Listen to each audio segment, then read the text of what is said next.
Every club. Every day. The Global Sports Podcast Network. Good morning, good afternoon, good evening, Southampton fans. We are reviewing a win. That's right, you didn't need to readjust your headphones. We actually won a game. Huzzah! I am joined by the entirety of the GSPN Southampton team. Gregory, mate, how are you doing? Yeah, I'm absolutely buzzing. It's been Saint haven't ruined my weekend. What a time to be alive! Oscar, how are you, mate? Yeah, buzzing. Good. We're all weirdly on the same page, and I'm not going to lie. For about 80% of that match, I was not on the same page for a long part of that game. But ultimately, all that matters is we won.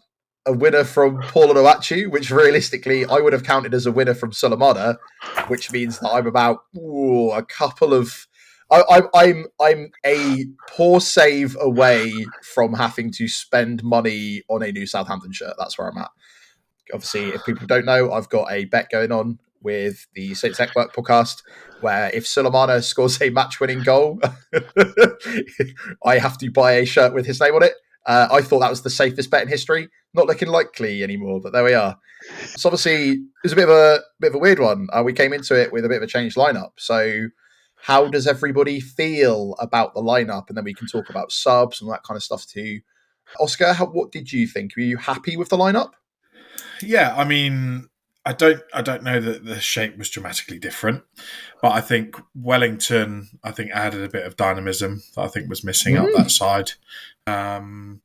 And Gromback, I think, took a little bit of time to get into it, but once he got into the swing of things, I think he looked good. So, maybe it's just the sort of breath of fresh air that we needed and not a team, not players that are just used to keeping the ball for the sake of keeping it. Because I did note that we won a game with less possession as well, which I think was disgusted with. But, we take it. I think that is key for me, and that was one of the things is having these players who have not been, how do I put, mentally beaten down. Yeah, that's a big part of it. But like going back to Greg consistently banging on about philosophies, like you've got players that have come in and they've just kind of played football, and it turns out if you just play football to win the game and not try and stick rigidly to a specific way, obviously you get instructions from your manager and stuff. You end up with what we had yesterday, which is maybe a win. So obviously I was very, very happy with Wellington, and Gromback, who also surprised me because I didn't really know what to expect with him, considering he was kind of in favour for the first half of Rennes' season, completely dropped out of it under a new manager, and then we randomly took him in on loan. And he was very much talking in his interview about sort of how it's an opportunity to do something special. And I'm just kind of like, it just feels like you won a couple of games. Obviously got his start today. The same with Wellington. So yeah, I was real happy. What about you, Greg? What do you make of the debuts and the team in general? Yeah, I think it was good. I think it was solid. We just seemed to be a bit more creative, but it was more notably the mentality, I think, for me that shone through. That we didn't panic at an equaliser. Our heads didn't drop. We sort of stuck with it. We weren't like fantastically aggressive and dynamic the entire game, but we stuck at it and got our reward in the end. So yeah, I think that some names on the team sheet did better than others. Yeah, you said about talking about subs. I mean, did we just bring Stevens back too early? Is that where we're at? 100%. He must have not been fit enough to play properly if he went down after 9 minutes. Like, I'm sorry. Someone somewhere has made a decision potentially to put him on the bench, probably not expecting him to actually play. That's what I think personally. And he's come back on and he's like, yeah, no, I've messed it up. Waste of a substitution. Howard Bellis going off because of injury, you think, or something? I mean, his performance in the first half wasn't great either, if I'm totally honest, and which resulted in us having a Rebo at like centre back for a significantly longer period of time than a Rebo should have been centre back. Because originally I thought it was Smallbone, but I thought we were sort of moving him back into that position. But no, I'm not going to lie. Like pretty much all of the substitutions in this game I was against, and I don't really care now because we won it. I was baffled by many of the decisions, but I guess I'm not a football manager. So, I play the game. The game is very, very different to how actual humans react. And, I'm pretty sure most people would have I saw a lot of discourse about Armel Kotchap again, how he's supposedly our best centre-back ever, blah, blah, blah. I'm sorry to all of those people. When you do not get picked by two managers and your midfielder is pushed back into centre-back over you, because apparently he thinks that Yeah, he would a play better in James Bree. 65-minute leggy Joe Aribo getting pushed back there speaks volumes about what Jurich thinks of Bella Kotchap, doesn't it?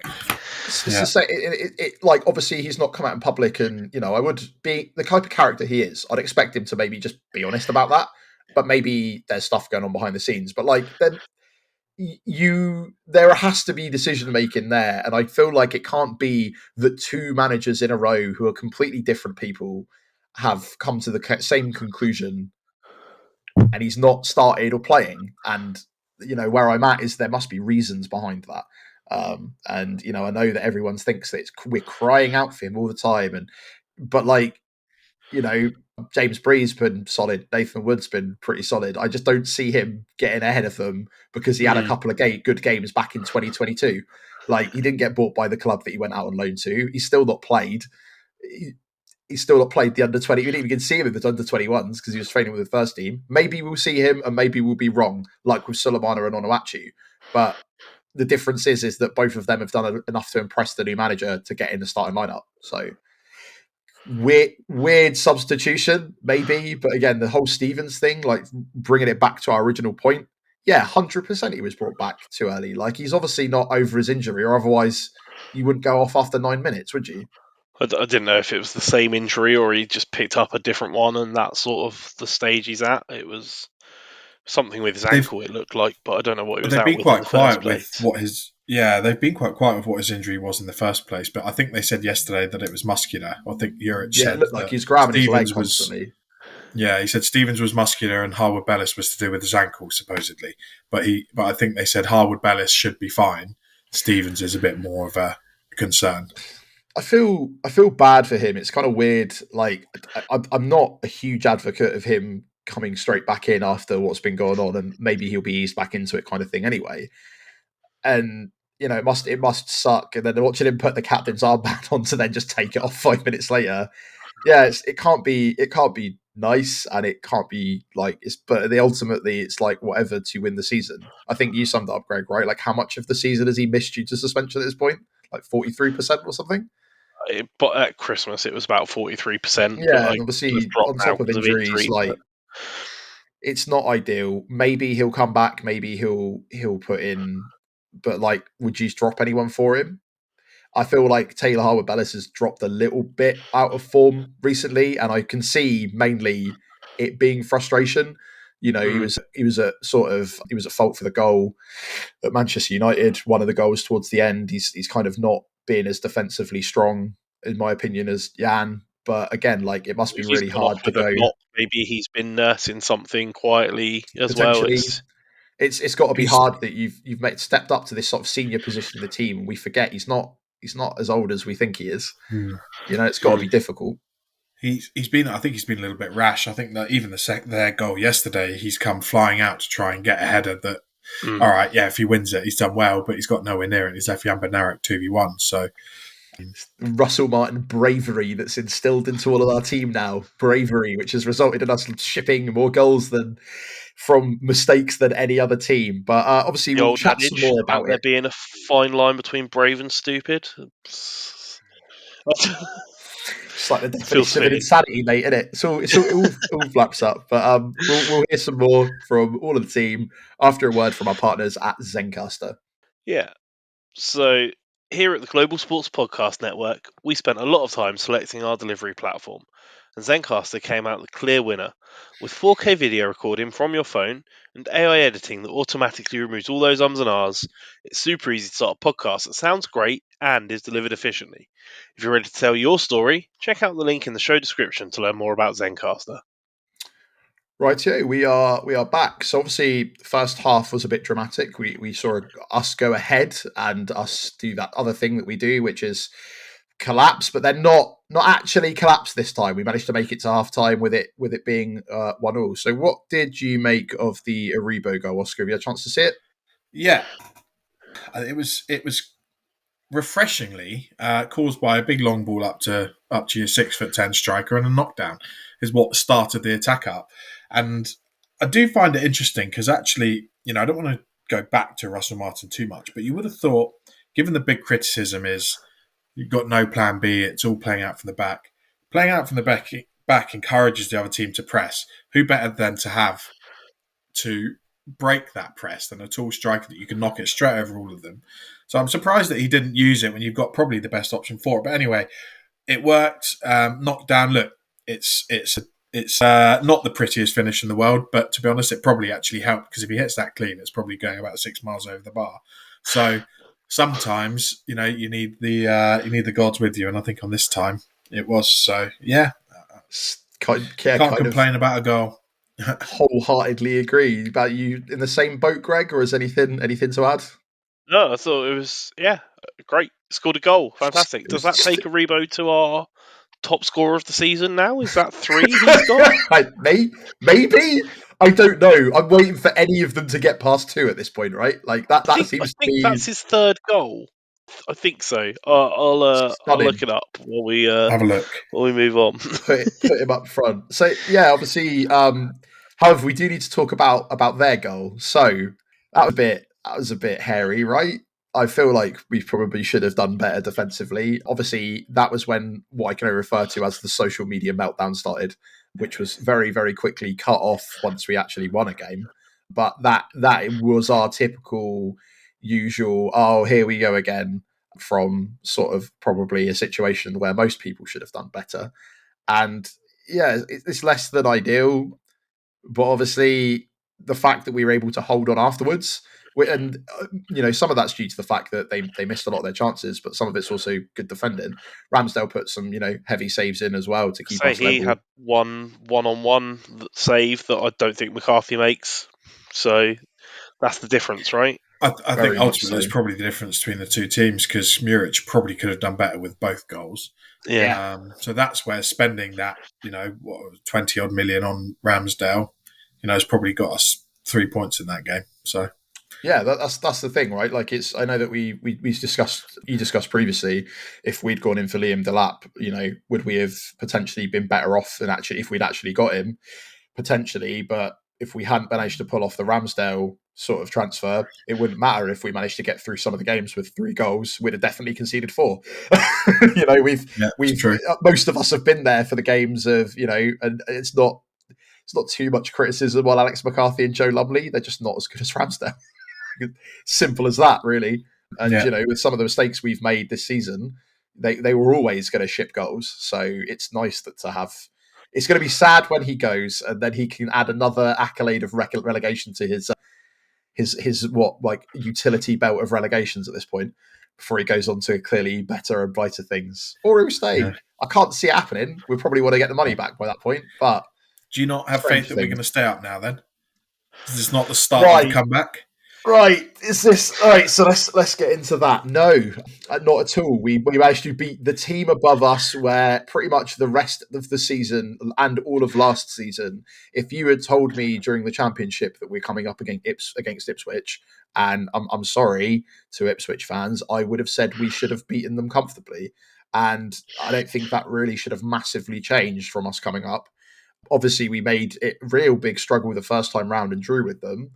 And I wasn't confident we were going to beat them. I kind of thought if we did, we would scrape past them, and I guess we kind of did, but we did it through 2 goals, so it's not like we scrape past them. But I still see us going on to struggle against other teams.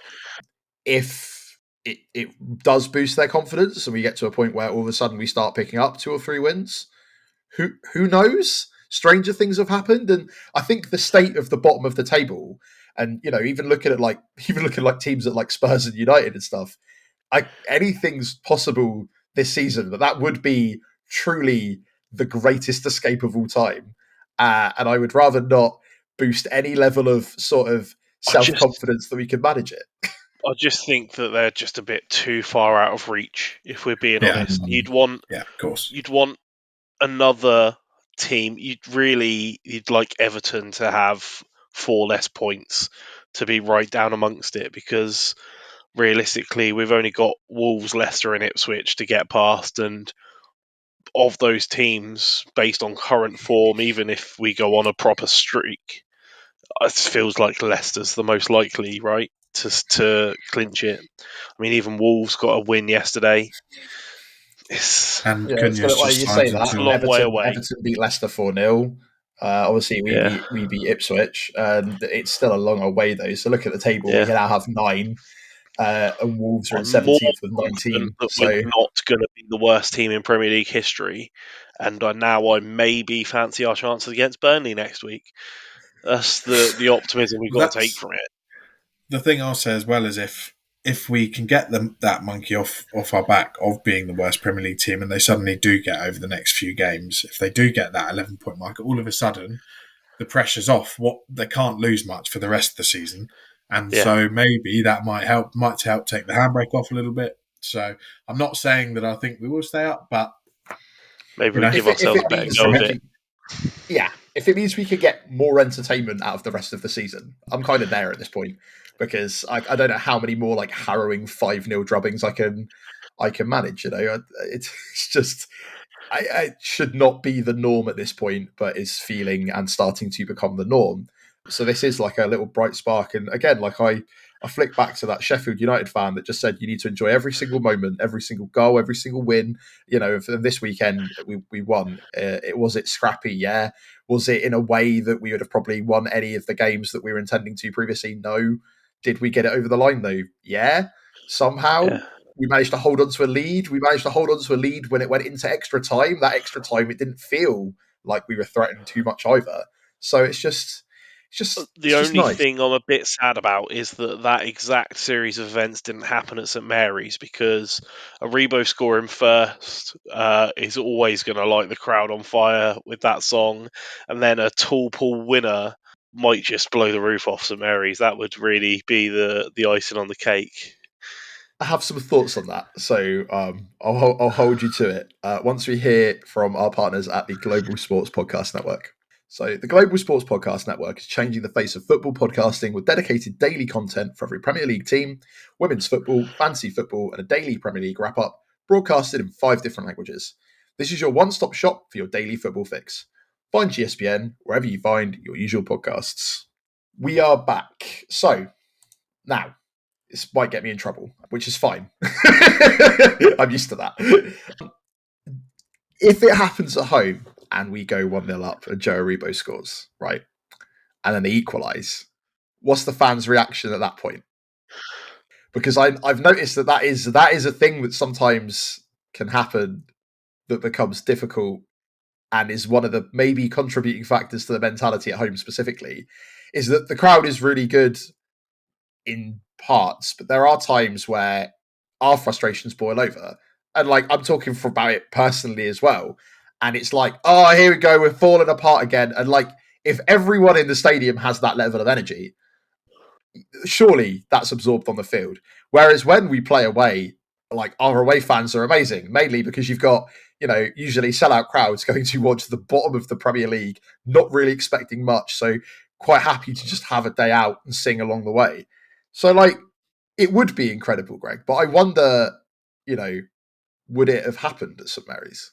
I don't know. Well, I guess the real answer is that we'll likely find out in the next few weeks. We've got Exactly, and that's plenty of again, games at home to work on that. It's not really to criticize, because like, I can understand when you're paying week in, week out so much money to go and see dross. But like, I think that, I guess, like, maybe being behind enemy lines and having the sort of extra of knowing that, how much the away fans, I guess, contribute, in my head, potentially makes it a more exciting fixture. It's a lot of ifs, buts, and ands there. I'm very aware. It's just, it wasn't unnoticed to me, like, how much better I think we are support when we're away than sometimes we are at home, and I can understand why. But obviously, in my head, it has an effect. So yeah, it is what it is. But regardless of the negativity, we don't want to take away from the fact that we actually won a game. So like, obviously going into the second half, so Tall Paul scored a goal, a second goal after having no end product for so far the entirety of the season. The entirety of the season he played for us before. We've now had 2 goals in 3 games. Greg, what do you think? You're happy with Tall Paul, right? Yeah, Now, I mean, he's are scoring you a goals. What believer? more Are do you you want? reformed? Look, it was a goal that was scored purely out of want. Like, he wanted that ball more than the defender, so he got there and scored it. And that was the what made the difference. And what more can you ask for? That is all we ask for from our team, is to put their all in and want it. He put that fight in and got to the ball first. Great, I think good. a Long may it criticism continue. I had of him in the past was his movement, and to be fair, he showed good reaction to that ball. He was alert to it and on the move before he'd even saved it. He was already going and stretching those long legs out.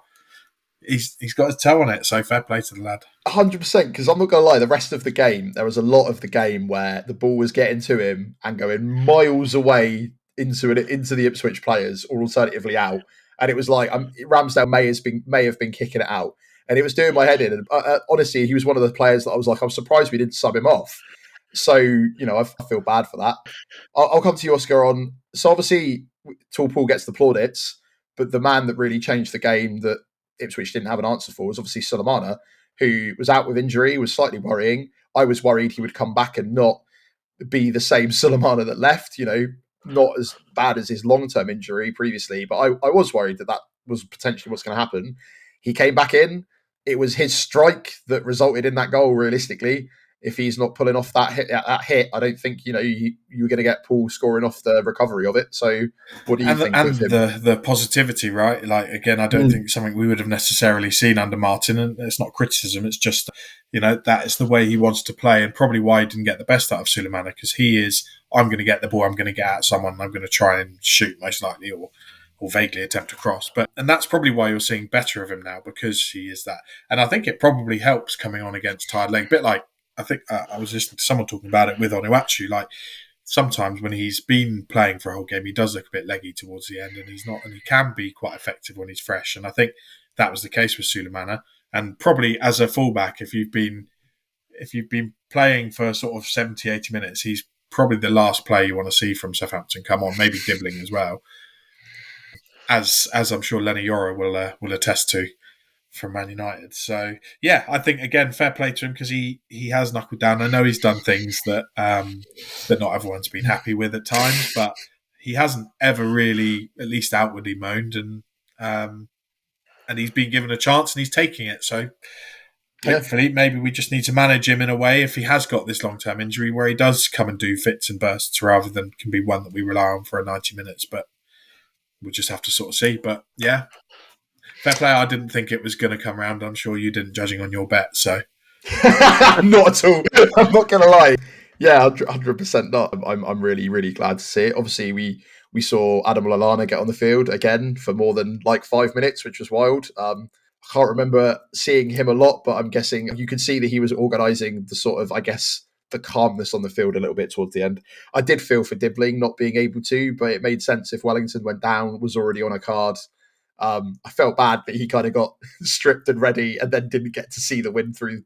But, it is what it is. And again, like the fact that we have a manager now that's ready to make those kind of big calls, because I feel bad for the one time that Sulemana did get a chance under Martin and he got subbed off within 5 minutes to kind of try and revert back to playing the exact same way we'd played previously, despite being sort of 4-0 down by that point.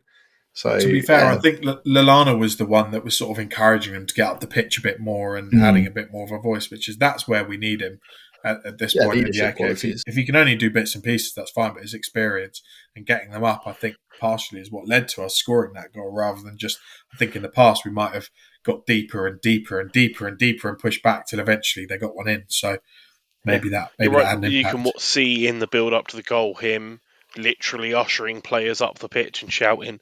So it raised an eyebrow when we took off Big Les and brought him on. But you're right, that was the voice of experience and positivity that we needed to get to that point and get the goal. So I'm sure it would have been different if we'd conceded one.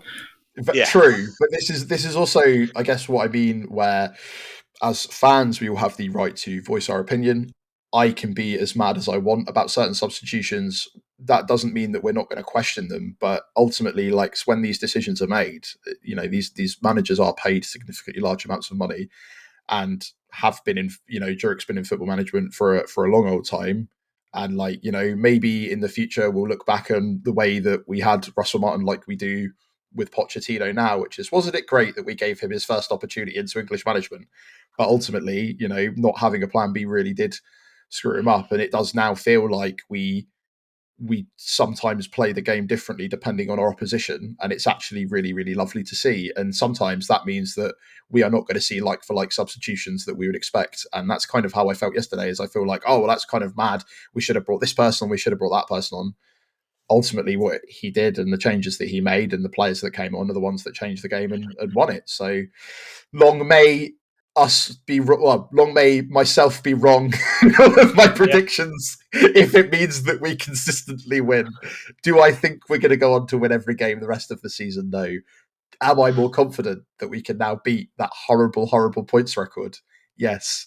The fact that is now the goal when we have podcasts earlier in the season where we laugh about it is insanity. So, Greg, any final thoughts for today, mate? No, that's it. Look, if we're talking mathematically, the only thing that's impossible is winning the league. So we could still be on for a European run next year. If we get the red stripes back out for Southampton in Europa, then I'm all for it. I do have one thing which I think was my favourite moment of the day. I don't know if you've seen the video of when we scored. Aaron Ramsdale knee sliding to the Ipswich fans. I don't think they appreciate it very much, but that is prime vintage Aaron Ramsdale. That's what we signed him for. Oh, absolute heritage. Wonderful. Well, I think that's going to wrap up this extremely positive and happy match review, where I'm sure we'll be back to the misery of the rest of the season after not much longer. So thank you very much for joining us today, Saints fans. We are all over the social medias. We are on Facebook now. We have a new Facebook page. We're on X/Twitter. We are on Blue Sky. We are on YouTube, where we're under the official GSPN YouTube channel now. We also have an Instagram and a TikTok. That's a lot of social media, my lord. So yeah, we're all over there. And obviously, let us know what your thoughts on the match are. Are you as happy as we are? Do you think it's just a positive bump in the road towards misery? And even if it is, shall we all just enjoy it? I know I will. So thank you and goodbye. Every club, every day. The Global Sports Podcast Network.